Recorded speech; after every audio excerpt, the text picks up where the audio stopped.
Bueno, vamos a dar inicio. Agradezco la paciencia a quienes se conectaron desde el principio y sí habían escuchado. Para los próximos que se están reincorporando, pues rápidamente un pequeño resumen. Eh, Ahora sí que el principal objetivo de esta presentación no es venir a darles una clase de lo que es el infarto agudo del miocardio, sino de lo que viene siendo el protocolo de atención código infarto, que es una de las estrategias que Salud de Zapopan ha implementado más que todo para la identificación temprana y oportuna de pacientes con síndrome coronario agudo con elevación del segmento ST, con la finalidad de que nosotros, comunidades de urgencias del Hospital General de Zapopan, ofrezcan un tratamiento oportuno de trombolisis y posteriormente trasladarlos a un tercer nivel de atención, puesto que aún no contamos con unidad de hemodinamia. Hay que recordar parte del protocolo de atención de código infarto, una regla es el tiempo total de isquemia que transcurre desde el inicio de los síntomas hasta que se le ofrece un tratamiento de reperfusión. Es el factor más importante para tratar de desobstruir la placa de ateroma y pues regresar al mayor entorno fisiológico posible ese miocardio que en algún momento presentó algún daño. El objetivo general, darles las generalidades en qué consiste el protocolo código infarto, en el cual ustedes como médicos, personal prehospitalario, personal de enfermería, porque es un equipo multidisciplinario, sepan cuál es la función de cada uno para trabajar en equipo y más que todo beneficiar a nuestros pacientes. Y bueno, a grandes rasgos son solo 2 o 3 diapositivas con generalidades en las cuales les recuerdo lo que es un infarto. De acuerdo a la clasificación universal, nos dice que es la aparición de muerte celular miocárdica secundaria a una isquemia prolongada. Es decir, hay la presencia de un daño al miocardio detectado y que se va a ver documentado, una, por alteraciones en el electrocardiograma, recordar que pues es el que nos registra la actividad eléctrica del corazón, y segunda, la elevación de los marcadores cardíacos, que ojo, es bien importante no detener el tratamiento de reperfusión hasta esperar la toma de los resultados si se tiene la certeza de que se está cursando con un infarto con elevación del segmento ST. Hay que recordar dentro de la fisiopatología que hay un desequilibrio entre la oferta y la demanda de oxígeno, lo que va a condicionar pues la isquemia del paciente. El infarto agudo al miocardio, de acuerdo a la clasificación universal, el tipo 1 va a ser ocasionado por la obstrucción de las arterias coronarias, que son las que irrigan el corazón por la relación al tamaño de oclusión que va a sufrir la arteria. Aquí el tiempo es oro, por lo que se debe de revertir la obstrucción de la arteria en el menor tiempo posible. En Ensanud, aunque es una literatura ya un poco vieja del 2012, pero fue el parteaguas para la implementación de este tipo de estrategias, nos menciona en comparación, por ejemplo, a los derechohabientes del Instituto Mexicano del Seguro Social, que la mayoría de los pacientes que presentan un infarto agudo, hipertensión, sobrepeso, obesidad, pacientes fumadores. El impacto a nivel mundial que tienen las enfermedades isquémicas del corazón, por ejemplo, en nuestro país es el primer lugar a nivel mundial de muertes por enfermedades cardiovasculares, con un 78.2%. Dentro de todo, hay fiebres, hay otras enfermedades de la circulación, enfermedades hipertensivas, el aumento de accidentes de tránsito o enfermedades oncológicas, pero se ha documentado la necesidad de implementar estrategias, incluso ya se cuenta con un Día Mundial del Corazón, en el cual se enfoca en implementar estrategias de prevención para evitar a mediano o largo plazo que en algún momento de la vida algún paciente pudiera llegar a presentar datos sugerentes de un síndrome coronario agudo. Esta presentación, bueno, la clasificación universal nos dice que existen 5 tipos de infarto. Si bien la mayoría que nosotros vamos a ver en unos escenarios, en un área de urgencias o demás, va a ser el tipo 1, que es el que normalmente estamos acostumbrados a escuchar, que es por la ruptura o erosión de una placa de ateroma, que ésta se desplaza, viaja hasta que concluyen la oclusión como tal. Tenemos otros dos. El tipo 2, que es un desbalance isquémico, que bien va a estar documentado en pacientes que tienen un foco predisponente como un proceso infeccioso o demás.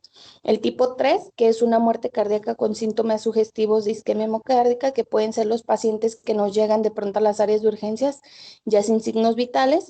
Y tipo 4 y tipo 5, que más que todo van relacionados a que ya tienen el antecedente de un infarto con un stent y este es estenosa y condiciona nuevamente una oclusión, o aquellos relacionados a revascularización miocárdica.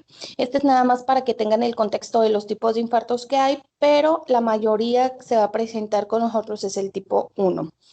Pero ahora sí, entrando ya en el contexto de lo que es la ponencia como tal. Vemos que va a ser una estrategia cuyo principal objetivo va a ser mejorar la calidad de atención. Ojo, en pacientes que se tiene documentado la elevación del segmento ST. ¿Esto por qué? Si bien los pacientes sin elevación del segmento ST también tienen una alta mortalidad, los que sí se documenta en el trazo electrocardiográfico la elevación nos dan la pauta que requieren un tratamiento trombolítico o una intervención coronaria percutánea de manera inmediata, más que todo para prevenir complicaciones, mejorar la calidad y el pronóstico de los pacientes con un descenso en la morbimortalidad. Entonces, el primer pauta de código infarto es que se documente al tener su electrocardiograma de 12 derivaciones, una elevación del segmento ST en más de 2 derivaciones continuas. Recordando, el tiempo total de isquemia que transcurre desde el inicio de los síntomas hasta que se le ofrece un tratamiento de reperfusión va a ser el factor más importante en estos pacientes. ¿Cuál es el objetivo de tener un código infarto? Fomentar el trabajo multidisciplinario para ofrecer un tratamiento de trombolisis y un traslado oportuno. ¿Por qué un traslado oportuno? Hasta el momento, servicios de salud de Zapopan no contamos todavía con un área de hemodinamia. Entonces, todos los pacientes que nos lleguen a nuestras unidades de urgencias o incluso al Hospital General de Zapopan, sean o no sean derechohabientes, que nosotros documentemos una elevación del segmento ST. La principal acción a seguir después del tratamiento médico vía oral y lenoxaparina es ofrecerles un tratamiento de reperfusión. En este caso, pues sería la trombolisis. OPD de Zapopan cuenta prácticamente con sus 6 unidades de Cruz Verde que ya se están familiarizando con la implementación del código infarto, que están dentro del chat y junto con el Hospital General de Zapopan, que contamos con los insumos necesarios para dar la atención oportuna en asociación y en trabajo en equipo con el servicio prehospitalario. Posterior que nosotros trombolizamos un paciente, sigue el proceso de traslado, ya sea al hospital civil, centro médico o si tienen seguros de gastos médicos mayores, probablemente a un hospital privado para continuar y ofrecerles lo que viene siendo su cateterismo, pero las principales acciones están dadas por nosotros. ¿Cuáles son los resultados esperados de código infarto en Zapopan? 1. Reducir al mínimo el tiempo transcurrido entre la aparición de los síntomas clínicos, diagnóstico y tratamiento, y pues se va a ver reflejado en la disminución de la mortalidad y las complicaciones, así como los días de estancia hospitalaria de nuestros pacientes. Garantizar el diagnóstico y tratamiento del servicio de urgencias por infarto agudo del miocardio de manera que se reciba un tratamiento de reperfusión oportuna. Vemos aquí parte de la fisiopatología cuando ya se coloca un stent. Este es el tratamiento definitivo o tratamiento último, por así decirlo, pero lo que nosotros nos condiciona la toma de decisiones es la trombolisis oportuna. Lo ideal, 30 minutos posteriores al diagnóstico. Aquí vemos este algoritmo en el cual llega o arriba al servicio de urgencias un paciente que tiene signos y síntomas de dolor torácico que son sugestivos en algún momento de sospecha de infarto agudo al miocardio. El tiempo de respuesta. Tenemos un servicio de emergencias prehospitalario. Hay que recordar del inicio de los síntomas, el principal factor que nos puede detener un poco entre la toma de decisiones es de que el paciente active el sistema de emergencias, de que el paciente acuda a un servicio de urgencias o que arribe, porque muchas veces no pueden estar relacionados o no sospechan que pueda ser de origen isquémico y se automedican y no acuden a los servicios de urgencias. El resto ya nos corresponde a nosotros. Desde que un paciente llega a urgencias con sospecha de dolor torácico que pudiera estar asociado a isquemia coronaria aguda, lo ideal es que los primeros 10 minutos de su arribo tomemos un electrocardiograma impreso en papel de 12 derivaciones y se dejan ir con lo que se visualiza en el monitor. Esto no es tan objetivo. Lo ideal es que se tenga impreso de 12 derivaciones para poder ver todas las caras del corazón. En cuanto nosotros vemos una elevación significativa del segmento ST, tenemos el tiempo de inicio de los síntomas hasta la toma de decisión para trombolizar, lo que se llama tiempo puerta aguja, 30 minutos o puerta balón 90 minutos en caso de que nuestro hospital contara con un área de hemodinamia para que se pudiera meter a lo que viene siendo un cateterismo cardíaco.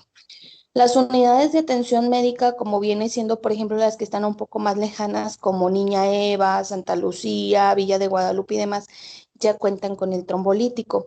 La implementación de este código es que estemos conectados a una red vía telemedicina en la cual muchas veces surge la duda de si se sube o no se sube, si eso no es. Los que estamos de coordinadores podamos ofrecerles una orientación para la toma de decisión médica oportuna. ¿Qué se necesita para poder llevar a cabo la implementación del código infarto? Número uno, la organización en los servicios de urgencia y equipamiento de lo mismo, que es con lo que ya contamos en Salud Zapopan. Número dos, elementos clínicos y paraclínicos para el diagnóstico de infarto agudo del miocardio. En este caso, necesitamos un electrocardiograma de 12 derivaciones funcional. Si bien los biomarcadores son necesarios, estrictamente no se requieren para la toma de decisión. Número tres, contar con el esquema de tratamiento, tanto farmacológico vía oral como subcutáneo intravenoso. Y número cuatro, el algoritmo y organización de los requisitos en los servicios de hemodinamia. Es decir, aquí una coordinación con el servicio prehospitalario para hacer un traslado oportuno a tercer nivel de atención, ya sea centro médico o hospital civil. Vemos aquí que el protocolo ya tiene una metodología bien establecida en la cual tenemos que activarlo. ¿Quiénes pueden activar un código infarto? Jefes de guardia, jefes de urgencia o coordinadores clínicos. Esperemos en muy corto tiempo que también ya el servicio prehospitalario, desde por ejemplo cuando desactiven un servicio en domicilio, pudieran tener algún electrocardiograma portátil de 12 derivaciones y desde el ámbito prehospitalario también ya lo puedan activar. Hay que recordar que tiene una cobertura de 20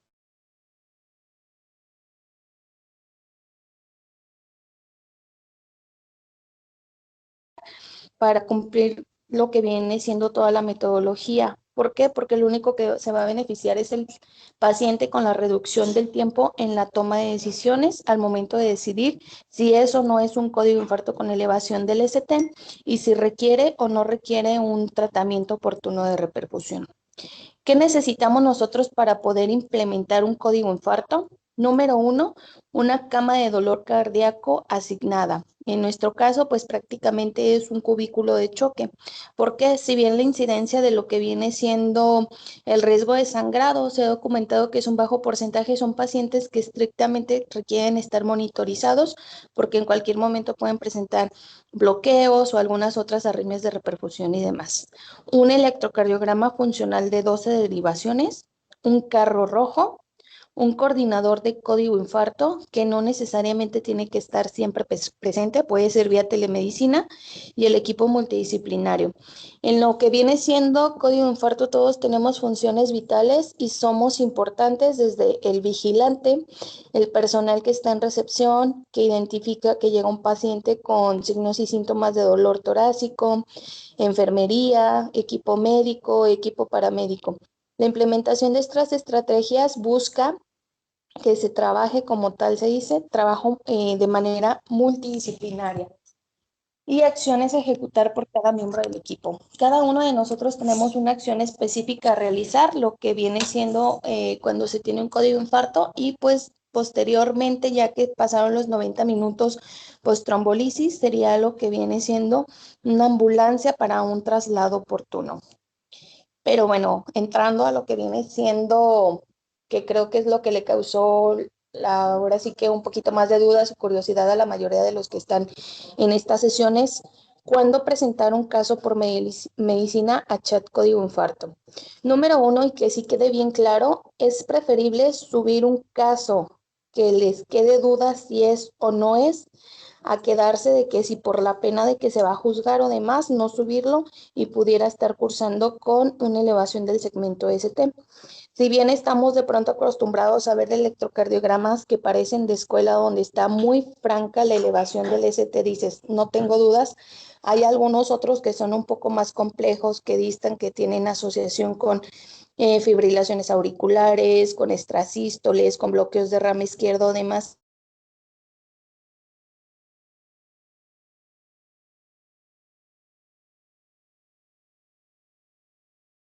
Incluso si se documenta que no hay elevación del ST, pero tienen dudas en el manejo y en el tratamiento, los coordinadores podemos orientarlos fuera del chat.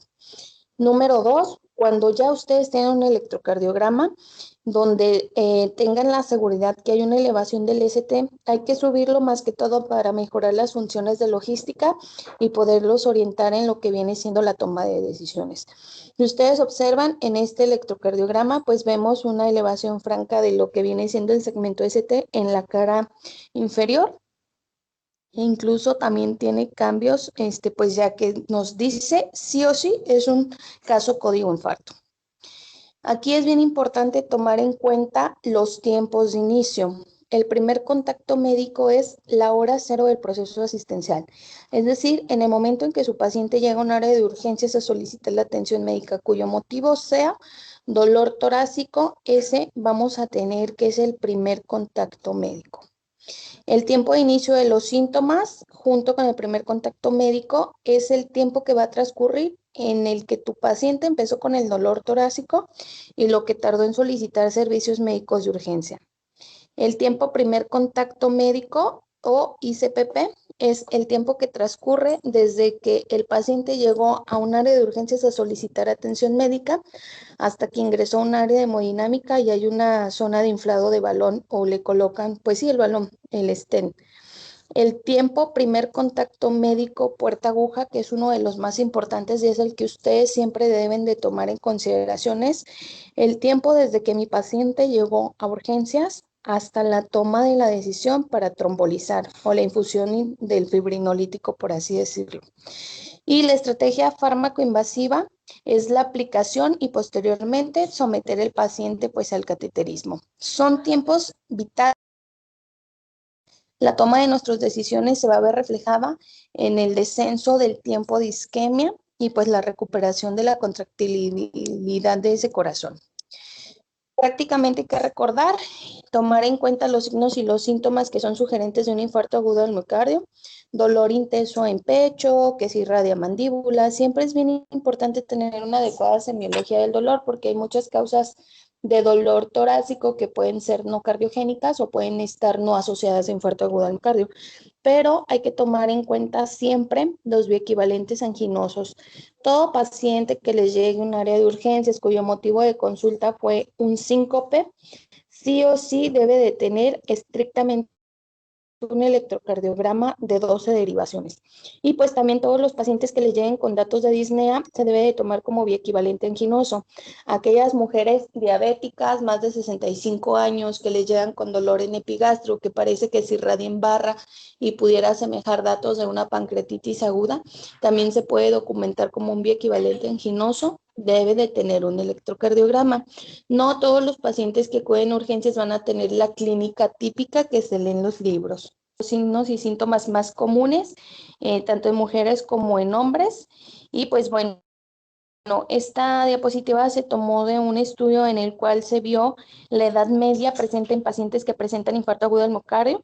Casi el 20% desarrollaban diabetes, dislipidemias e hipertensión arterial sistémica y pues tenían asociado el consumo de tabaquismo. Vemos lo que anteriormente les repetía, todo paciente que llega por síncope requiere un electrocardiograma y el porcentaje de presencia de los síntomas típicos de infarto de acuerdo al género.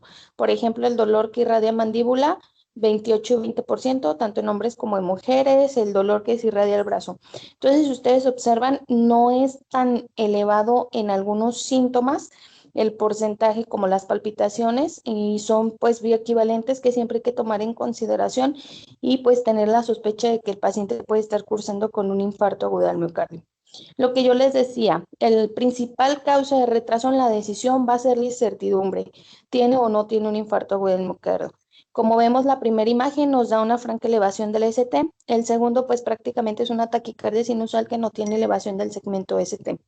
Pero si ustedes tienen alguna duda, súbanlo. Ya que ustedes identificaron que hay una elevación del segmento ST, el siguiente paso es activar el código infarto como tal.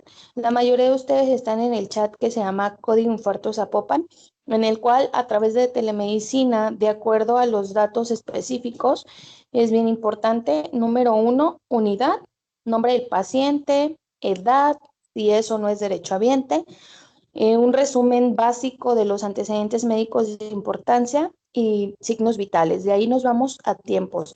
Tiempo de inicio de los síntomas, tiempo del primer contacto médico y pues la fotografía del electrocardiograma de 12 derivaciones. En el momento que ustedes lo suban tomando en cuenta el acme del dolor, es decir, el horario del punto máximo del dolor torácico, nosotros tenemos hasta 12 horas para que sea una trombolisis efectiva. No me voy a meter tanto a lo que viene siendo la ICP primaria porque va a ser muy raro que un paciente sea aceptado de manera inmediata en una sala de hemodinamia disponible. ¿Que ha habido casos? Sí, sí ha habido casos. Pero en cuestión a lo que a nosotros nos compete realizar es, número 1, identifico la elevación del segmento ST. Número 2, realizo mi resumen médico y lo mando al chat. Número 3, yo sé que hay algunos que ya tienen vasta experiencia y no necesitan que alguno de los coordinadores les demos la luz verde para trombolizarlos, pero si hay duda o demás, independientemente de, siempre se sugiere que alguno de los coordinadores les estemos dando seguimiento. Al momento que nosotros decimos infarto agudo del miocardio con elevación del ST confirmado, procederá trombolisis.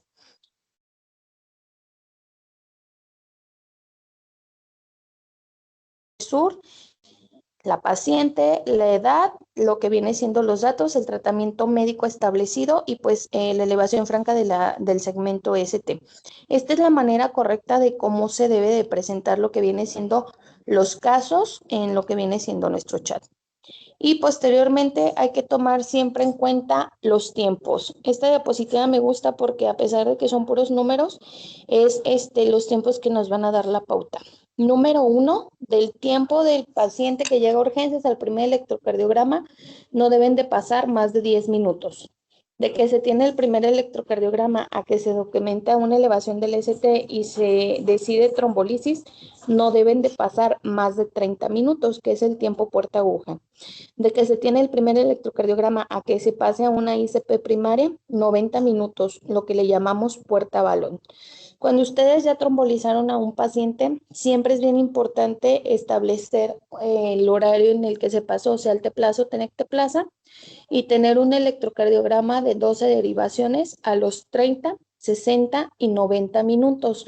Este periodo de tiempo es porque son las horas en las que pueden presentarse arritmias de reperfusión y nosotros podemos visualizar si reperfundió o no reperfundió y el tiempo que tenemos para ofrecer a los pacientes tanto un cateterismo de rescate como una ICP temprana, que son las 24 horas.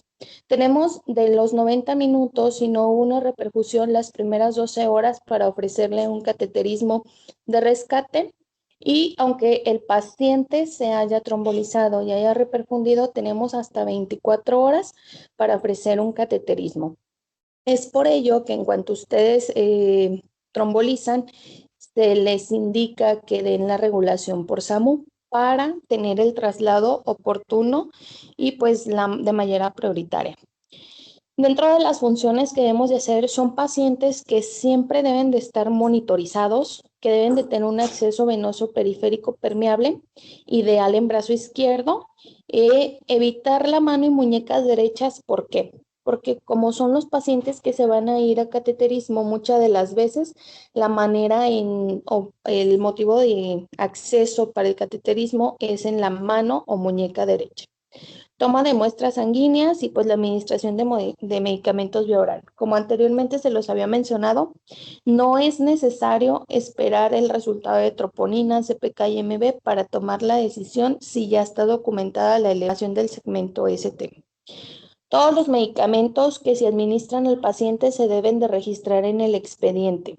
Dosis y horarios, porque muchas de las veces cuando ya se traslada a los pacientes, no siempre es el médico tratante quien inició el código infarto. Puede ser cambio de turno o por alguna otra circunstancia lo traslada algún otro médico y lo primero que le van a preguntar al llegar y recibir su paciente en el código infarto, va a ser qué medicamento le dieron, a qué hora y a qué hora se trombolizó, con qué trombolítico y cuánta dosis. Por ello se sugiere que en el momento que ustedes pasan el trombolítico, se registre, como pueden ver en esta imagen, el horario y la cantidad. Para manejo de disnea, sí o no, se sugiere la aplicación de oxígeno. Parte de la fisiopatología, acuérdense que hay una alteración en la disregulación de entrega-recepción de oxígeno. La AJA, las guías de infarto y demás te dicen que solamente es necesario si satura menos del 90 o 92%. Sin embargo, si ustedes tienen una oxemia entre 90 y 92, no pasa nada si le ponen puntas nasales, ¿vale? Y la terapia adjunta, pues aquí prácticamente junto con la trombolisis, y no me voy a detener tanto, las dosis que se les van a dar es 300 miligramos de aspirina, 300 miligramos de clopidogrel, enoxaparina, lo que viene siendo 0,5 por kilo en bolo y seguida en subcutánea. Las estatinas, hay que tratar de estabilizar la placa de ateroma y pues lo que viene siendo los antiagregantes plaquetarios para evitar que crezca o se forme más coágulo que condicione mayor oclusión arterial. En conjunto con el manejo del dolor, morfina, buprenorfina, nalbufina o tramadol. Importante, pacientes con infarto de la cara inferior, no dar nitratos y pues conocer junto con la terapia adjunta lo que viene siendo los trombolíticos. ¿Cuándo vamos a trombolizar? Número uno, que era lo que yo les decía al momento de hacer su interrogatorio, conocer el inicio de los síntomas. Si el paciente tiene más de 12 horas que iniciaron los síntomas, ¿quiénes vamos a trombolizar? Cuando ya hicimos nuestro checklist de las contraindicaciones absolutas y relativas y que no cuenten con ninguna, se puede proceder. Cuando no se tenga en los próximos 120 minutos una sala de hemodinamia disponible, que era lo que les comentaba. Servicios de salud de Zapopan todavía no contamos con la misma, entonces todos nuestros pacientes documentados, sí o sí, que cumplan con los requisitos, se tienen que ir a trombolisis. Presentación temprana, es decir, menos de 2 horas con un infarto extenso o que el tiempo puerta-balón no va a ser mayor a 90 minutos. El tiempo máximo para la trombolisis después del diagnóstico de infarto agudo del miocardio, lo óptimo es que sean 10 minutos. Aquí prácticamente les dejo lo que viene siendo las contraindicaciones de trombolisis, tanto relativas como absolutas. Muchos de los pacientes que nos van a llegar, cuando ustedes lo suben al chat, tienen elevación de cifras de presión arterial importantes, por lo cual nosotros les recomendamos, número uno, optimizar lo que son las cifras de presión arterial para ya posteriormente poder ofrecer el trombolítico. Sí es muy importante que conozcan las contraindicaciones, sobre todo las absolutas, porque aunque el paciente nos llegue en tiempo y forma, aunque tengamos el tratamiento médico y el trombolítico, si presenta, por ejemplo, alguna hemorragia intracraneal previa o un evento vascular cerebral o un isquémico en los 6 meses previos, son pacientes que no se pueden trombolizar porque aquí el daño puede ser mayor que el beneficio. Antes del procedimiento, independientemente que son medicamentos de alto costo, número uno, verificar las metas de seguridad del paciente, es decir, paciente correcto, medicamento correcto. Número dos, una historia clínica efectiva. Y número tres, aunque no son en un alto porcentaje las hemorragias intracraneales o algunas otras hemorragias que se lleguen a presentar, sí, pues los factores de riesgo existen. Entonces, previo a la trombolisis, todos sus pacientes deben de tener un consentimiento informado donde ustedes les explicaron tanto riesgos como beneficios y que es independiente al consentimiento de hospitalización en área de urgencias. Y pues bueno, comprobar la preparación del área de punción y la permeabilidad de los vasos. Aquí vemos, de pronto llega mucho la incertidumbre de cuáles son las dosis que se deben de pasar. Lo que viene siendo la tenecteplasa es un medicamento extremadamente noble, tanto en la dosis de preparación como de administración, que la misma jeringa ya nos trae documentado cuánto es la dosis del fármaco a pasar, de acuerdo a lo que viene siendo kilogramos de peso. Vemos en la presentación lo que viene siendo la imagen, por ejemplo, la dosis es 0,54 por kilo de peso y ya nos da la pauta en la jeringa. Y pues posterior a la trombolisis, lo que les comentaba, el traslado seguro y pues es bien importante hacer una regulación en coordinación con los servicios de SAMU. Aquí les anexo la parte de las instrucciones para el uso, no me voy a detener, nada más para que sepan la preparación del medicamento. Siempre viene en todas las cajas de presentación de lo que viene siendo la Tenecteplasa, porque pues tiene la especificación en cuanto a lo que viene siendo cómo se debe de diluir. Y pues tenemos dos trombolíticos en servicios de Zapopan. Tecnecteplasa, que es muy cómodo porque es 0,54 miligramos por kilo, dosis máxima 50 miligramos y se pasa único frasco, por así decirlo, o única dosis. Y tenemos Alteplasa, que es otra opción de fibrinolítico, en el cual se van a pasar 15 miligramos en bolo y posteriormente se hace el cálculo de 0,75 miligramos por kilogramo, máximo 50 durante media hora. Y posterior 0,5 miligramos por kilo, máximo 35 en 60 minutos, hasta tener una dosis máxima de 100 miligramos. Igual ahorita el stock que tenemos es en Tenecteplasa, entonces prácticamente no hay gran conflicto en lo que viene siendo la dilución para poderlo pasar y proceder con la trombolisis. Posterior que se trombolizó y se traslada a lo que viene siendo un hospital de tercer nivel, pues condiciona lo que viene siendo, si es en las primeras 12 horas, una ICP temprana o las primeras 24 horas, en caso de que no haya una repercusión, una ICP de rescate, que prácticamente es la introducción de una guía metálica con el inflado del balón y la colocación del stent, más que todo para mantener la permeabilidad del vaso. Y pues bueno, prácticamente en esto consiste lo que es el código infarto. Es una logística que puede de pronto parecer mucha información, pero conforme nos vamos familiarizando se va a hacer más fácil. Aquí es muy importante, número uno, tener identificados los pacientes en que se sospeche que pueden cursar con un infarto agudo al miocardio.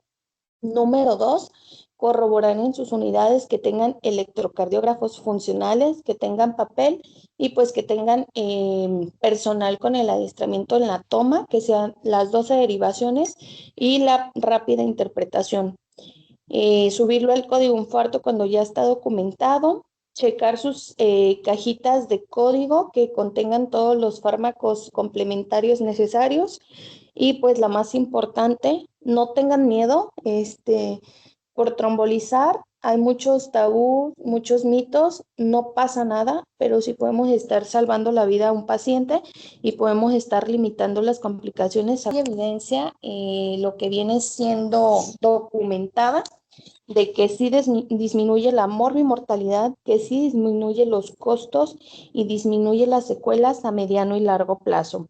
Y pues prácticamente código infarto es el éxito de una conclusión de trabajo en equipo en el cual hay coordinación, compromiso, confianza, comunicación y complementariedad. No sé si tengan alguna duda o tengan alguna pregunta sobre la ponencia, porque pues prácticamente sería todo de mi parte.